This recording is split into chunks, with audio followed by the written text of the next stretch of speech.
ኣብ ከተማ ማልሞ ድሕሪ ዘጋጠመ ሓደጋታት ነተውትን ቅትለትን ህላው ፖሊስ ኣብ ጎደናታት ክህሉ ምምሕዳር ፖሊስ ትእዛዝ ሂቡ قوام منبر فقاد نمركب فتنا ቋንቋ ሕብረተሰባዊ ፍልጦ ሽወደንን ከም ቅድመ ኩነት ክቐርብ ሰልፊ ክርስቲያናዊ ዲሞክራሲ ወሲኑ ሰላም ክቡራት ተኸታተልቲ መደባል ኮፒስ ትግርኛ ከመይ ቀኒኹም አርስታቱ ሰምዑ ጸኒሕኩም ናብ ዝርዝራቱ ምሳኹም ዘለኹን ያት ሚካኤል ሰናይ ምክትታል ኣብ ከተማ ማልሞ ኣብ ዝሓለፈ ቀዳመ ሰንበት ብሰንኪ ዘጋጠመ ምፍንጃር ነታጉን ቅትለትን ጽኑዕ መቕሰልቲ ክልተ መንእሰያት ተኸቲሉ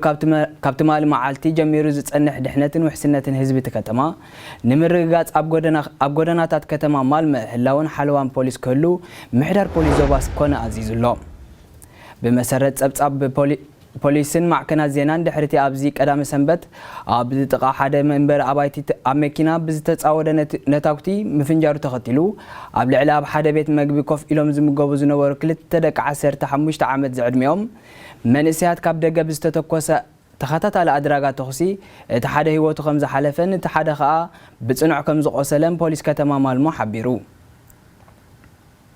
ፖሊስ ፍሉይ ሃገራዊ ፍጻመ ኢሉ ብምእዋጅ ሰፊሕ ምርመራ የካይድ ከም ዘሎን ኣብቲ ከባቢ ዝነበሩ ነቲ ኩነታት ዝተዓዘቡን ሰባት ንፖሊስ ሓበሬታ ምስክርነት ክህቡ ምሕዳር ፖሊስ ኮነ ብመንገዲ ድሕሪ ገጹ ጻውዒት ኣቕሪቡ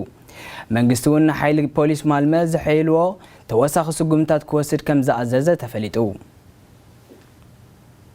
ኣብ ሽወደን ቀዋም መንበሪ فقاد نمهاب ቋንቋ ሕብረተሰባዊ ፍልጠትን ሽወደን ዝዕቅን ፈተና ከም ቅድመ ኩነት ክተኣታቶ ሰልፊ ክርስቲያናዊ ዲሞክራሲ ሓድሽ ውሳነ ከም ዘመሓላለፈ ተሓቢሩ ሰልፊ ክርስቲያናዊ ዲሞክራሲ ኣብ ዝሓለፈ ሰሙን ኣብ ከተማ ኦሜዮ ዘካየዶ ናይቲ ሰልፊ ዓመታዊ ሃገራዊ ጉባኤ እቲ ሰልፊ ኣብ ፖለቲካዊ ምንቅስቓሳቱ ከም ዕላማን መስመርን ክሰርሓሎም ኣብ ዝወሰኖም ዝተፈላለዩ ዓውድታት ኣብ ጉዳይ ኢሚግሬሽን ውህደትን ብዝምልከት እዩ ነዚ ንሓድሽ ውሳነ ንቃወም መንበር ፍቃድ ከም ዘመሓላለፈ ኣፍሊጡ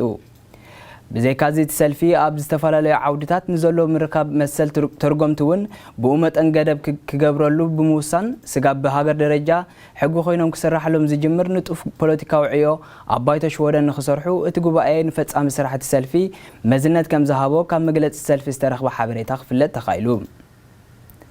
كم زفلت سلفي كريستيانا وديمقراطية أبز حتى سدتنياتات وهدت مستم أنت أروت عتنياتات قالوا توريتو قالوا زبحالو سلفي ديمقراطية وشودن ويون SD حبروا مرددا كم زلووني نجار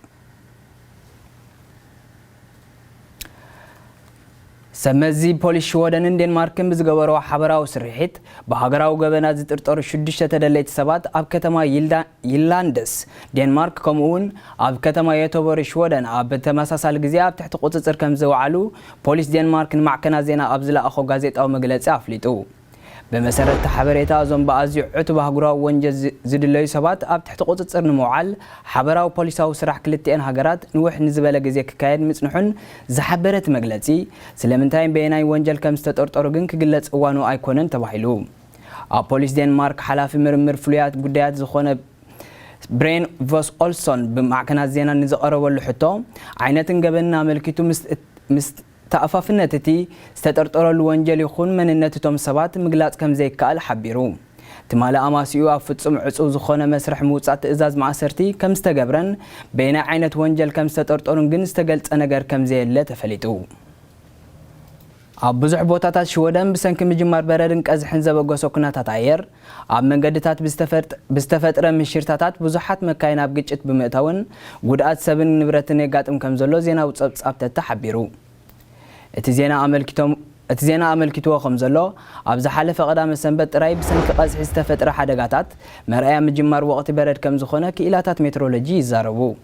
زاغي تفليطو خم زلو اب كبابي منجد 10 قطر 18 ጥራይ ስጋብ 15 زاخلا مكاين اب ግጭት ከም زاتوان قليل ጉዳት ሰብን ዓቢ ጉዳት ንብረትን ከም ዘብጽሐ ይንገር በዓል መዝመጓዓዝያ ፖሊስን ሰባት ምስምእታው ወቅት ክራማት اب ግምት ብምእታው አድላይ ዝኾነ ጥንቃቐን ምድላውን ጉዕዞን ክገብሩ አተሐሳሲቦ خم زلو ተሓቢሩ كبرات تخاتلتي مدبال كومبيس تغرينيا زخصمعو صنحكم ينيرنا لهم مدبنا بزي مص سمون بخالق تمساسال غزي خصعن رخب سسناي نعكم سلام